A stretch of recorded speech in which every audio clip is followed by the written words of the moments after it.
Thank you for the response. Mr. Chair, Anything more to say? just to quick interjection. The reason why I presented that, unang-una ipinakita ko na habang tayo nasa pandemya, marami naman palang pera, ba't pa tayo nangutang? At ba't hanggang ngayon, sinisweldohan pa natin ng back wages yung ating healthcare workers?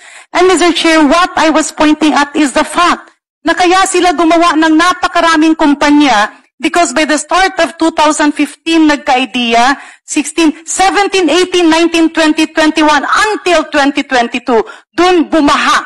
And the figures that I was showing was the revenue from construction of government projects, national government projects, excluding local. Maraming salamat, Mr. Chair.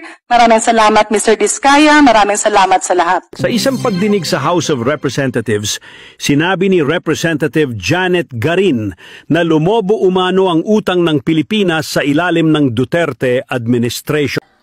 Ayan kasi ang mahirap kasi sa ating mga kababayan na Pilipino, dito man sa Pilipinas sila nakatira, sa abroad nakatira, ay pilit nilang pinananiwalaan ang mga Duterte na magagandang tao.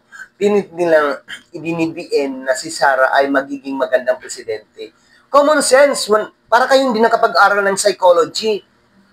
Kung maganda siya na magiging presidente sa huli, yung pinapakita niya sa atin, nanluluko na nga siya ng mga Pilipino, hindi pa rin naintindihan, ha?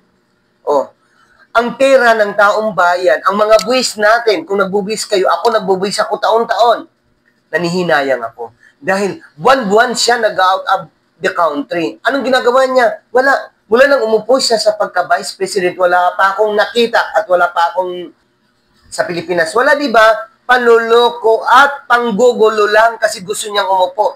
Aber, kung siya umupo, ano yon? Another people power na naman kasi ang kilos niya at wala siyang nalalaman. Siyempre, alam naman ng mga ibang mga matataas sa posisyon niya yung kung papayagan lang nila si Sara na umupo na wala namang ginagawa. O di ba, people power again,